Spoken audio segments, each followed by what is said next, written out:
I was out doing a little power tapping on this piece of construction steel, 1 inch thick by about 5.5 inches.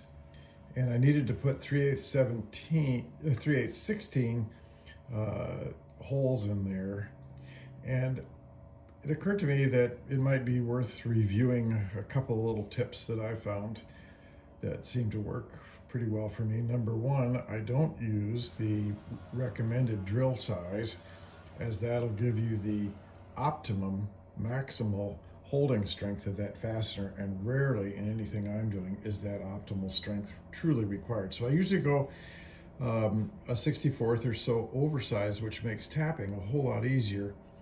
And then secondly, when I put the tap in the chuck, I use a method that helps tighten it up better than simply using the ordinary chuck key.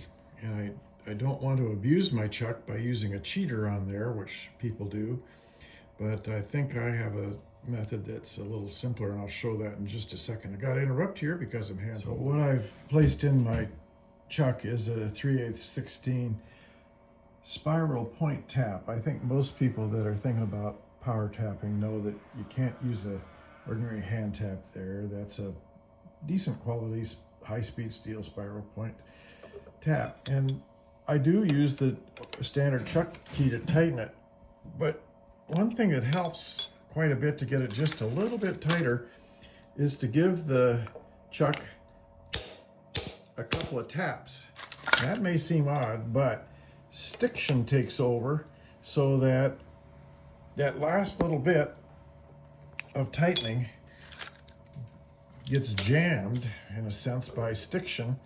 And by tapping the chuck, that releases that little bit and allows you to get just that last little bit of turn on the chuck. And then power tapping works pretty well, up to almost a 1/2 inch. So my next step is just to put in a little bit of common cutting oil. I've got my Bridgeport in back gear, and we'll get her started here. Down it goes, and I get close, I put it into reverse, because I do have a variable frequency drive on the mill. That makes it handy for reversing. And you can see that that cut right down in there without. Let's do just one more.